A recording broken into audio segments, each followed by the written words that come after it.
Hello student, स्वागत है आपका एकमिक क्लासेस के अपने यूट्यूब चैनल पर। और बोर्ड एग्जाम 2025 की जो इम्पोर्टेंट क्वेश्चन का सीरीज है उसमें हिंदी व्याकरण के बाद हिंदी का ऑब्जेक्टिव जो भी क्वेश्चन है वो डिस्कस होगा। और सबसे पहले हम कृतिका जो बुक है उससे 3 चैप्टर है। 3 चैप्टर में पहला है माता का आंचल, दूसरा साना साना हाथ जोड़ी, और तीसरा जो चैप्टर है वो है मैं क्यों लिखता हूँ। इसका ऑब्जेक्टिव क्वेश्चन आपके बीच विथ आंसर अभी रखेंगे और आशा है कि इसी में से ऑब्जेक्टिव क्वेश्चन आएंगे तो ध्यान से सुनेंगे। आंसर क्वेश्चन आपके स्क्रीन पर भी फ्लैश करेगा और अच्छे से नोट्स बना के इसका तैयारी कर लें।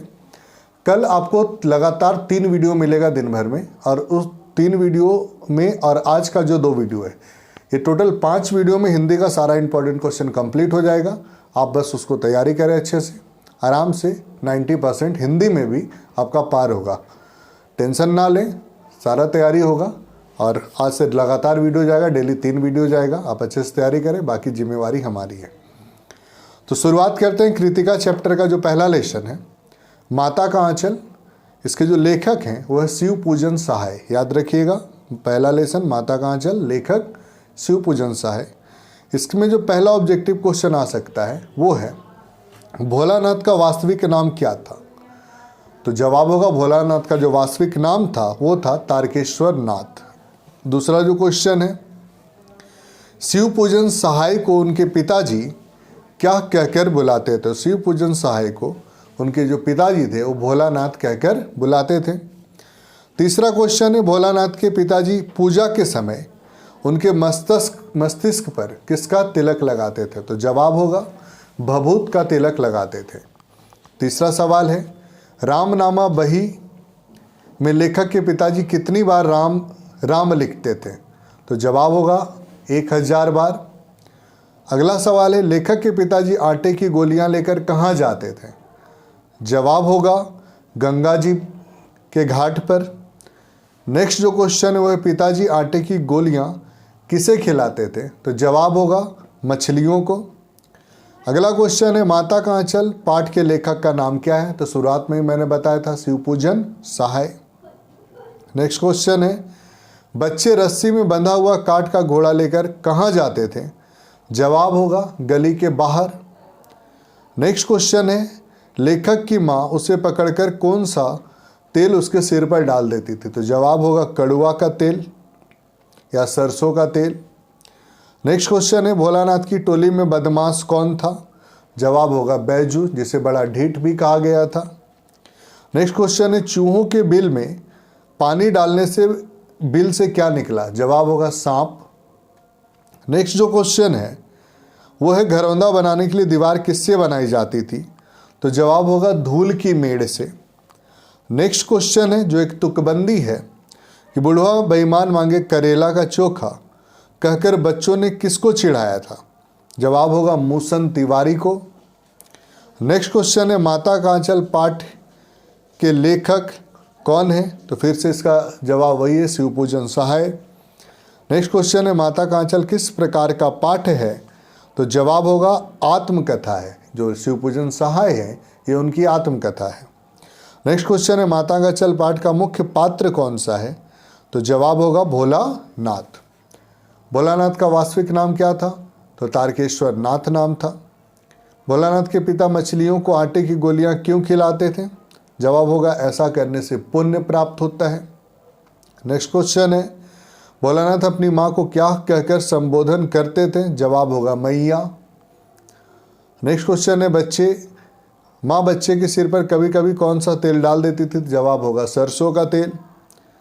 नेक्स्ट क्वेश्चन है कभी कभी बच्चे किसका जुलूस निकालते थे। तो जवाब होगा बारात का। नेक्स्ट क्वेश्चन है जो तुकबंदी से रिलेटेड है ऊंच नीचे बई क्यारी जो उपजी सो भई हमारी। यह गीत बच्चे किस प्रसंग में गाया करते थे। जवाब होगा फसल की कटाई के समय। नेक्स्ट क्वेश्चन डोला का कन्या हमार मेहरी में कन्या शब्द किसके लिए किससे संबंधित है। तो जवाब होगा देशज से। साथियों को देखकर भोलानाथ चुप हो जाते थे, क्यों? जवाब होगा मित्रों को देखकर उन्हें प्रसन्नता होती थी और चुप हो जाते थे। तो ये था हमारा पहला जो माता का आंचल लेसन था, उसका ऑब्जेक्टिव क्वेश्चन। दूसरा लेसन जो है जिसकी लेखिका मधु कांकरिया है, लेसन का नाम है साना साना हाथ जोड़ी, जिसमें गंतोक शहर, लायुंग, युमथांग, कटाओ तक की पूरी यात्रा है। उसका जो पहला सवाल है ऑब्जेक्टिव ये है, मधु कांकरिया किस पाठ की रचयिता है? जवाब होगा साना साना हाथ जोड़ी। साना साना हाथ जोड़ी पाठ की विद्या क्या है? जवाब होगा वृतांत। चूंकि यात्रा पे गई थी मधु कांकरिया उनकी सहेली मनी, तो उसी यात्रा का वृतांत यहाँ पर दिया गया है। नेक्स्ट क्वेश्चन है, साना साना हाथ जोड़ी पाठ की लेखिका कौन है? तो जवाब मधु कांकरिया। अगला सवाल है, मधु कांकरिया का जन्म कब हुआ? जवाब होगा मधु कांकरिया का जन्म हुआ था सन 1957 में। नेक्स्ट क्वेश्चन है, लेखिका ने गैंगटॉक को किसका शहर कहा? जवाब होगा मेहनतकश बादशाहों का शहर कहा। जितेन ने खेदुम को किनका निवास बताया था? जितेन ने खेदुम को देवी देवताओं का निवास बताया था। मन वृंदावन होने का क्या अर्थ है? जवाब होगा अत्यधिक प्रसन्न हो जाना या खुश हो जाना।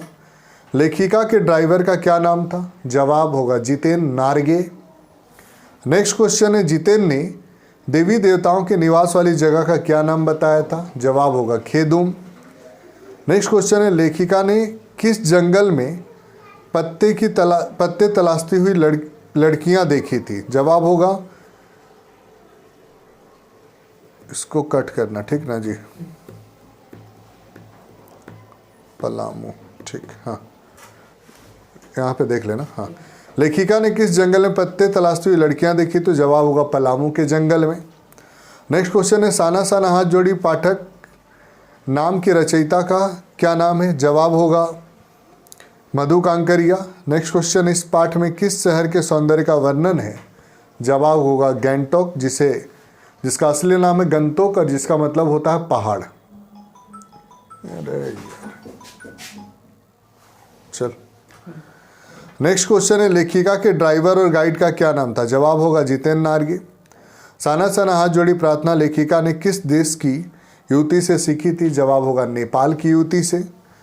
नेक्स्ट क्वेश्चन है, कंचनजंगा किस पर्वत की चोटी का नाम है? जवाब होगा हिमालय पर्वत। अगला जो सवाल है, बौद्ध धर्म में किसी बुद्धिस्ट की मृत्यु पर उसकी आत्मा की शांति के लिए कितनी पताकाएं फहराई जाती थी? तो जवाब होगा 108 पताकाएं होती थी, वो भी श्वेत कलर की। मृत्यु पर श्वेत कलर की और किसी उत्सव पर रंगीन कलर की। नेक्स्ट क्वेश्चन है, जितेन ने युमथांग घाटी में किस फिल्म की शूटिंग की बात कही? जवाब है गाइड फिल्म, जिसके जो नायक थे देव आनंद जी थे।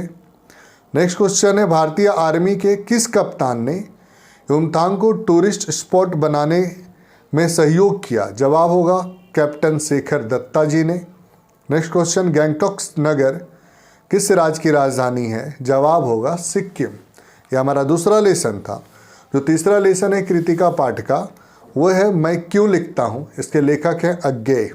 इसका पहला जो क्वेश्चन है, मैं क्यों लिखता हूँ पाठ के लेखक इनमें से कौन है? तो जवाब होगा अज्ञेय। दूसरा क्वेश्चन आ सकता है, लेखक ने किसके आधार पर अपना लेख लिखा? जवाब होगा अनुभूति के आधार पर। तीसरा क्वेश्चन, लेखक ने कहाँ पर गिरे परमाणु बम के बारे में समाचार पढ़ा था? जवाब होगा जापान।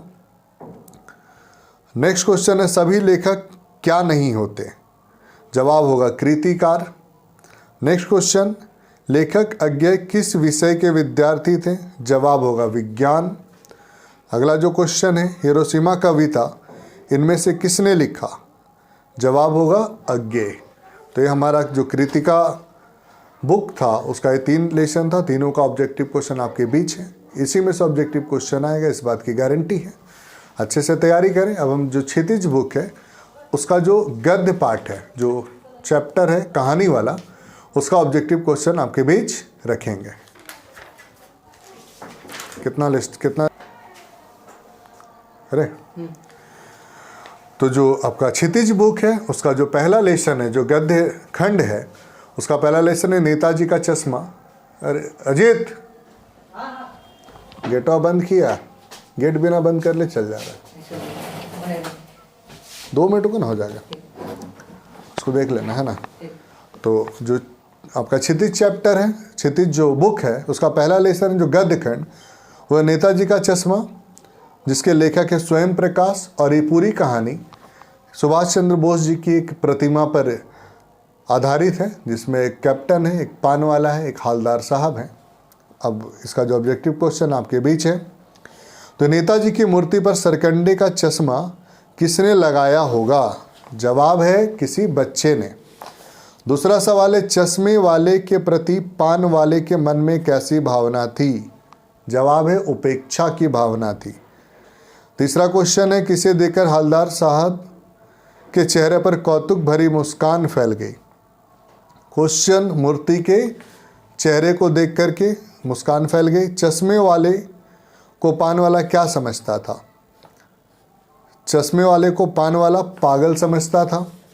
तीसरा क्वेश्चन, नेक्स्ट क्वेश्चन है एक बार कस्बे से गुजरते समय हवलदार साहब को मूर्ति में क्या अंतर दिखाई दिया? जवाब होगा मूर्ति पर चश्मा नहीं था। नेक्स्ट क्वेश्चन है नेताजी के बगैर चश्मे वाली मूर्ति किसे बुरी लगती थी? जवाब होगा चश्मे वाले को। नेक्स्ट क्वेश्चन, पहली बार कस्बे से गुजरने पर हालदार साहब मूर्ति पर क्या देखकर चौंक गए? जवाब होगा रियल का चश्मा, मतलब असली का चश्मा। नेक्स्ट क्वेश्चन, हालदार साहब का स्वभाव कैसा था? जवाब होगा देशभक्ति वाला स्वभाव था। नेक्स्ट सवाल है नेताजी की मूर्ति की ऊंचाई कितनी रही होगी? लगभग 2 फीट आंसर होगा। नेताजी का चश्मा पाठ के लेखक कौन है? जवाब होगा स्वयं प्रकाश। नेताजी का चश्मा किस प्रकार का पाठ है? जवाब होगा कहानी है। नेक्स्ट क्वेश्चन, नेताजी का चश्मा का मुख्य पात्र कौन है? तो जवाब होगा चश्मे वाला, जिसे लोग कैप्टन कहकर बुलाते थे। नेक्स्ट क्वेश्चन है कस्बे के चौराहे पर किसकी मूर्ति लगी हुई थी? जवाब होगा सुभाष चंद्र बोस जी की। नेक्स्ट क्वेश्चन, नेताजी का चश्मा पाठ में नेताजी की प्रतिमा किस चीज की बनी थी? जवाब होगा संगमरमर की। नेक्स्ट क्वेश्चन, हालदार साहब किस पाठ के पात्र हैं? जवाब होगा नेताजी का चश्मा। नेक्स्ट क्वेश्चन, नेताजी का चश्मा पाठ में किस नेताजी का वर्णन है?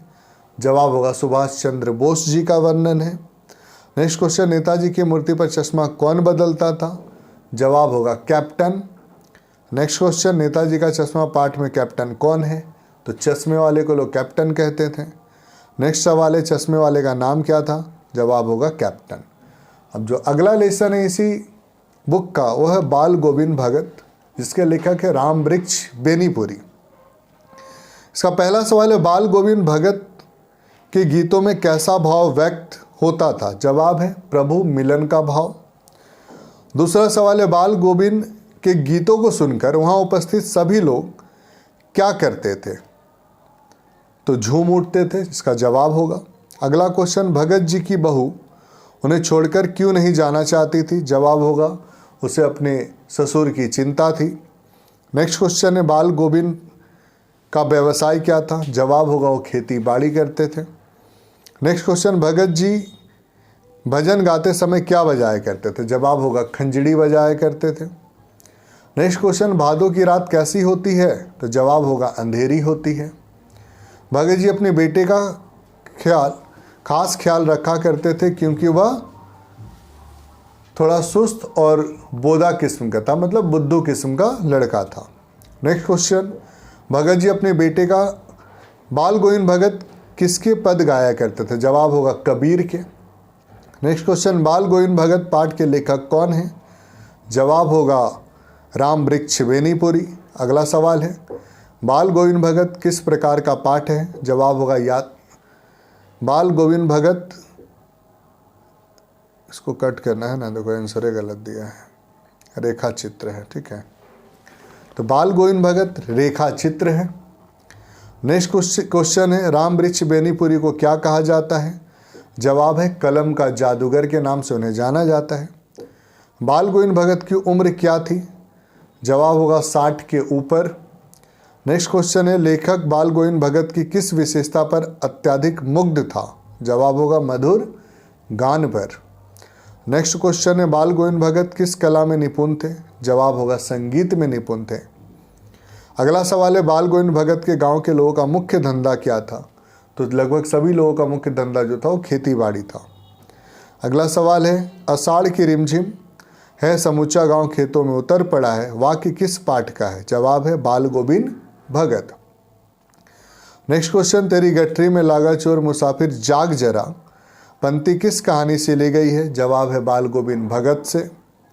अगला सवाल है, बाल गोविंद भगत की संगीत साधना का चरम उत्कर्ष कब देखा गया? जवाब होगा जब उनका इकलौता बेटा मरा उस समय देखा गया। अगला सवाल है, बाल गोविंद भगत ने बेटे को के क्रियाकर्म में किससे आग दिलाई? जवाब होगा अपनी पतोहू से आग दिलाई। नेक्स्ट क्वेश्चन है, बाल गोविंद भगत की पतोहू का व्यवहार कैसा था? जवाब होगा कार्यकुशल, मतलब बहुत ही कार्यकुशल गृहिणी थी वो। पतोहू के भाई को भगत जी ने क्या आदेश दिया? बोला इसे ले जाओ और इसकी शादी कर दो। नेक्स्ट क्वेश्चन है, बाल गोविंद भगत मनुष्य को क्या मानते थे? जवाब है केवल एक आत्मा मानते थे। अगला जो चैप्टर है इसी लेसन का वह है लखनवी अंदाज। इसके जो लेखक हैं वो यशपाल हैं। पहला सवाल है, नवाब साहब ने खीरे की तैयारी के बाद उसका क्या किया? जवाब होगा खिड़की से खीरे को बाहर सूंघ सूंघ कर फेंक दिया। दूसरा क्वेश्चन है, लेखक कनखियों से किसकी ओर देख रहा था? जवाब है नवाब साहब की तरफ। नेक्स्ट क्वेश्चन है, ठाली बैठे कल्पना करते रहने की पुरानी आदत किसकी थी? तो लेखक की थी। और लेखक कौन थे? तो यशपाल थे। नेक्स्ट क्वेश्चन, अकेले सफ़र का वक्त काटने के लिए नवाब साहब ने क्या खरीदा था? जवाब है खीरा खरीदा था। अगला सवाल है, लेखक ने नवाब साहब से खीरा ना खाने का क्या कारण बताया? जवाब है कि इच्छा नहीं है, ये कारण बताया। नेक्स्ट क्वेश्चन है, नवाब साहब ने खीरों को खिड़की से बाहर क्यों फेंक दिया? जवाब है अपनी नवाबी या अमीरी दिखाने के लिए। नेक्स्ट क्वेश्चन है, वार्तालाप की शुरुआत किसने की? जवाब है नवाब साहब ने की। अगला सवाल, लखनऊ स्टेशन पर कौन खीरे के इस्तेमाल का तरीका जानता है? तो जवाब है जो खीरा बेचने वाले लोग हैं वो जानते हैं। लखनवी अंदाज शीर्षक पाठ के लेखक का क्या नाम है? जवाब है यशपाल। नेक्स्ट क्वेश्चन है, सफ़ेद पोश सज्जन ने तौलिए पर कौन सी वस्तु रखी हुई थी? जवाब है खीरे रखे हुए थे। नेक्स्ट क्वेश्चन है, लेखक कनखियों से किसकी ओर देख रहे थे? जवाब है नवाब साहब की ओर। अगला क्वेश्चन है, लेखक की दृष्टि में खीरा किस वर्ग का प्रतीक है? जवाब है मामूली लोगों के वर्ग का प्रतीक। मतलब उनका मानना था कि मामूली लोग ही खीरा खाते हैं। नेक्स्ट क्वेश्चन है, लेखक ने खीरा खाने से इनकार क्यों कर दिया था? जवाब है आत्मसम्मान की रक्षा हेतु। लखनऊ स्टेशन पर कौन से खीरे पाए जाते थे? तो जवाब है बालम खीरा। तो ये था अगला लेसन लखनवी अंदाज। अब अगले लेसन की ओर बढ़ते हैं हम, और अगला लेसन है एक कहानी यह भी, जिसकी लेखिका है मनु भंडारी। तो इसका जो पहला क्वेश्चन है ऑब्जेक्टिव, वह लेखिका के किस व्यवहार से तंग आकर प्रिंसिपल ने लेखिका के पिता को बुलवाया था? जवाब है आंदोलनकारी व्यवहार। दूसरा क्वेश्चन है, कॉलेज की प्रिंसिपल किससे परेशान थी? जवाब है लेखिका से, मतलब मनु भंडारी से। तीसरा क्वेश्चन है, लेखिका के पिता ने उसका रौब देखकर क्या अनुभव किया? लेखिका के पिता को गर्व महसूस हुआ। नेक्स्ट क्वेश्चन है, लेखिका के पिता राजनीति के साथ साथ और किन कार्यों से जुड़े हुए थे? जवाब होगा समाज सुधार के कार्य, साथ ही लेखन के कार्य। अगला क्वेश्चन है, लेखिका के माँ का स्वभाव कैसा था? जवाब है सहनशील। नेक्स्ट क्वेश्चन, अपनी बड़ी बहन की शादी के समय लेखिका की उम्र कितनी थी? जवाब है केवल 7 वर्ष। नेक्स्ट क्वेश्चन, लेखिका के पिता शक्की स्वभाव के क्यों थे? जवाब है अपनों के विश्वासघात के कारण। अगला सवाल है, लेखिका के व्यक्तित्व को बनाने बिगाड़ने में किसका योगदान रहा? जवाब है पिता का। नेक्स्ट क्वेश्चन, एक कहानी यह भी पाठ की लेखिका का नाम क्या है? तो जवाब है मनु भंडारी। नेक्स्ट क्वेश्चन है, मनु भंडारी का बचपन कहाँ बीता था? जवाब है अजमेर में। अगला सवाल है, लेखिका के पिता का स्वभाव कैसा था? जवाब है रूखा स्वभाव था, थोड़ा शक्की टाइप का स्वभाव था। नेक्स्ट क्वेश्चन है, लेखिका के घर का वातावरण कैसा था? तो जवाब है राजनीतिक वातावरण था। अगला सवाल है हमारा, लेखिका के पिता राजनीति के साथ साथ किन कार्यों से जुड़े हुए थे? तो लेखिका के पिता राजनीति के साथ साथ लेखन कार्य और समाज सुधार से जुड़े हुए थे। अगला सवाल, लेखिका के व्यक्तित्व पर सबसे अधिक प्रभाव किसका पड़ा? जवाब है लेखिका के पिता का। नेक्स्ट क्वेश्चन है, मनु भंडारी की हिंदी प्राध्यापिका का क्या नाम था? तो जवाब है शीला अग्रवाल नाम था। नेक्स्ट क्वेश्चन है, किसकी जोशीली बातों ने लेखिका के रगों में बहते खून को लावे में बदल दिया था? जवाब है शीला अग्रवाल। लेखिका के किस व्यवहार से तंग आकर प्रिंसिपल ने लेखिका के पिता को बुलाया? तो फिर से वही सवाल है, जवाब उसका आंदोलनकारी स्वभाव। नेक्स्ट क्वेश्चन है, लेखिका के पिता ने उसका रौब देखकर क्या अनुभव किया? तो गर्व अनुभव किया। लेखिका और उसके पिता के बीच टकराव का क्या कारण था? जवाब है विचारों की भिन्नता। दोनों के विचार क्या थे? बिल्कुल अलग अलग थे। अगला जो चैप्टर है वह नौबत खाने में इबादत। इसके जो लेखक हैं उनका नाम है यतीन्द्र मिश्र। तो इसका जो पहला क्वेश्चन है ऑब्जेक्टिव, तो बिस्मिल्लाह खां खुदा से क्या मांगते थे? तो जवाब होगा बिस्मिल्लाह खां खुदा से सच्चे सुर का वरदान मांगते थे। दूसरा सवाल है, अवधी पारंपरिक लोकगीत और चैती में किसका उल्लेख बार बार मिलता है? जवाब है शहनाई का। शास्त्रों में काशी किस नाम से जानी जाती है? जवाब है आनंद कानन। काशी किसकी पाठशाला है? जवाब है संस्कृति की। मुसलमान मुहर्रम में कितने दिन का शोक मनाते हैं? तो जवाब है 10 दिन का शोक। अमीरुद्दीन का ननिहाल कहाँ था? अमीरुद्दीन का मतलब बिस्मिल्लाह खान का ननिहाल कहाँ था? तो जवाब है काशी। रसूलन और बतूलन के गाने पर किसे खुशी मिलती थी? जवाब है अमीरुद्दीन मतलब बिस्मिल्लाह खान जी को। नेक्स्ट क्वेश्चन है, अमीरुद्दीन के शहनाई गुरु कौन थे? जवाब है अली बख्श खां जो उनके मामा थे। नेक्स्ट क्वेश्चन है, काशी का संगीत आयोजन किस अवसर पर होता है? जवाब है हनुमान जयंती के अवसर पर। नौबत खाने में इबादत पाठ के लेखक कौन हैं? तो जवाब है यतीन्द्र मिश्र। नेक्स्ट क्वेश्चन है, शहनाई को बजाने के लिए किसका प्रयोग किया जाता है? जवाब है रीड का प्रयोग किया जाता है जो एक प्रकार की घास होती है। नेक्स्ट क्वेश्चन है, फूंक कर बजाए जाने वाले वाद्य यंत्रों में शाह की उपाधि किसे दी गई है? तो जवाब है शहनाई, नाम से ही पता चल रहा है। नौबत खाना इबादत किसे कहते हैं? जवाब है प्रवेश द्वार के ऊपर मंगल ध्वनि बजने का जो स्थान होता है उसे कहते हैं। बिस्मिल्लाह खां का बचपन का क्या नाम था? जवाब है अमीरुद्दीन। अमीरुद्दीन का जन्म किस राज्य में हुआ था? जवाब है बिहार। अगला सवाल है, अमीरुद्दीन कितने वर्ष की आयु में ननिहाल काशी में आ गए थे? जवाब है 6 वर्ष की आयु में। बिस्मिल्लाह खान के पिताजी कहाँ शहनाई बजाते थे? जवाब है मंदिर में। अमीरुद्दीन के शहनाई के गुरु कौन थे? तो जवाब है अली बख्श खां जो उनके मामा थे। अगला सवाल है, अली बख्श खां के खानदान का क्या पेशा था? जवाब है शहनाई वादन। नेक्स्ट क्वेश्चन है, वास्तव में अमीरुद्दीन को संगीत की प्रेरणा किससे मिली? जवाब है रसूलन और बतूलन बाई से। नेक्स्ट क्वेश्चन है, बालक अमीरुद्दीन बालाजी के मंदिर में क्यों जाता था? जवाब है शहनाई वादन का अभ्यास करने के लिए जाता था। बालाजी के मंदिर में किसकी जयंती का समायोजन होता था? जवाब है हनुमान जी की जयंती का। अगला सवाल है, काशी का संगीत आयोजन किस अवसर पर होता था? जवाब है हनुमान जयंती के अवसर पर। अब जो क्षितिज बुक है उसका जो अंतिम चैप्टर है वह है संस्कृति और इसके जो लेखक हैं भदंत आनंद कौशल्यान। तो पढ़ते हैं, इसमें ज़्यादा क्वेश्चन है, 5-6 क्वेश्चन है। पहला है, संस्कृति द्वारा किया गया आविष्कार क्या है? जवाब है सभ्यता। दूसरा क्वेश्चन है, गुरुत्वाकर्षण के सिद्धांत का आविष्कार किसने किया था? जवाब है न्यूटन। मानव संस्कृति कैसी वस्तु है? जवाब है अविभाज्य, जिसको विभाजित नहीं कर सकते। नेक्स्ट क्वेश्चन है, सभ्यता किसका परिणाम है? तो जवाब है संस्कृति का।